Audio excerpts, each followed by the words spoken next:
अस्सलामुअलैकुम व्यूअर्स, कैसे हैं आप सब। उम्मीद करती हूँ खैरियत से होंगे। Welcome to my channel Insha food recipe. आज मैं आपके लिए लेकर आई हूँ रेसिपी मटन कुर्मा की। बहुत ही मज़ेदार रेसिपी होने वाली है, बहुत ही ज़बरदस्त सी रेसिपी है ये और बहुत ही कम मसालों से तैयार हो जाएगी।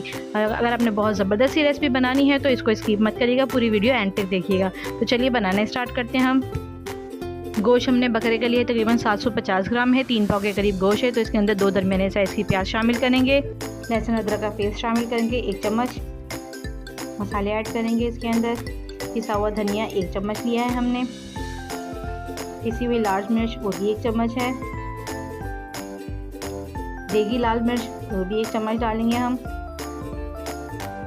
हल्दी आधा चम्मच। नमक टेस्ट के मुताबिक आप ऐड कर सकते हैं। सफ़ेद ज़ीरा वो भी 1 चम्मच डालेंगे। अब इसके अंदर तकरीबन आधा कप ऑयल डालेंगे हम। मैंने घी शामिल किया है, घी में ज़रा टेस्टी बनता है, आप ऑयल भी शामिल कर सकते हैं। अब इसमें हम 1 लीटर पानी शामिल कर देंगे जिसमें गोश्त अच्छे तरीके से गल जाए। जैसे लाजमी नहीं है कि मटन कुर्मा मिट्टी की हंडिया में ही बने, अगर आपके पास नहीं है तो आप उसको पतीली या कढ़ाई वगैरह में भी बना सकते हैं। एक बॉयल आने तक इसको हम पकाएंगे। इसके अंदर बॉयल आना शुरू हो गया है, अच्छे से मिक्स कर लेंगे इसको थोड़ा सा और फिर इसको ढककर तकरीबन 30 से 35 मिनट के लिए इसको स्लो आंच पे पकाएंगे ताकि गोश्त अच्छे तरीके से गल जाए। कुर्मा मसाला बनाने के लिए मैंने 1 दाब बादियान का फूल लिया है, 2 सब्ज़ इलायची है, 1 चम्मच सफ़ेद ज़ीरा है भुना हुआ, जायफल ली हमने थोड़ी सी 1 चुटकी के बराबर और जावित्री भी 1 चुटकी के बराबर है। इन सबको हम पीस लेंगे। तकरीबन 45 मिनट हो चुके हैं। अब इसको हम चेक कर लेते हैं। पानी से खुश्क हो चुका है, मसाला भी अच्छे से भुना हुआ दिख रहा है। चलिए चेक कर लेते हैं इसको कि गोश्त गला है या नहीं गला है हमारा। गोश्त गल चुका है हमारा। अब इसके अंदर हम दूसरे मसाले ऐड करेंगे। दही शामिल करेंगे, तकरीबन आधा कप हम इसमें दही शामिल कर देंगे।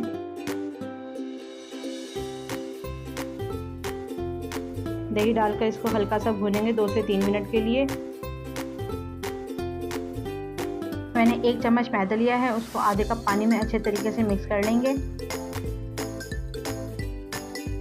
मसाला भून रहा है हमारा। अब इसके अंदर हम मैदा शामिल कर देंगे, हल्का सा भूनेंगे इसे मैदा शामिल करके 2 से 3 मिनट के लिए।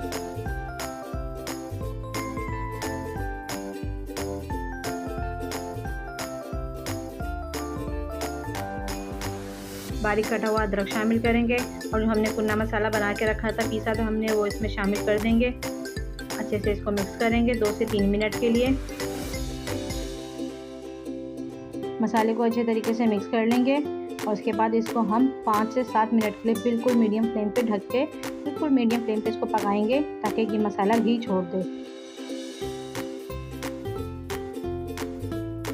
तकरीबन 7 मिनट हमने इसको पकाया। देखिए मसाले ने घी छोड़ दिया, बहुत ही अच्छी ज़बरदस्त खुशबू आ रही है।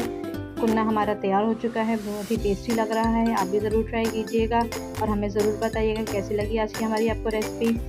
मटन कुन्ना हमारा रेडी हो चुका है, तो चलिए इसको डिश आउट करते हैं। माशाल्लाह से बहुत टेस्टी और ज़बरदस्त लग रहा है, बहुत अच्छी खुशबू आ रही है। आप भी ज़रूर ट्राई कीजिएगा। अगर आप हमारे चैनल पर नए हैं तो सब्सक्राइब करना मत भूलिएगा, लाइक और शेयर भी ज़रूर कीजिएगा। फिर मिलेंगे एक और अच्छी सी रेसिपी के साथ, तब तक के लिए दुआ में याद रखिएगा। अल्लाह हाफ़िज़।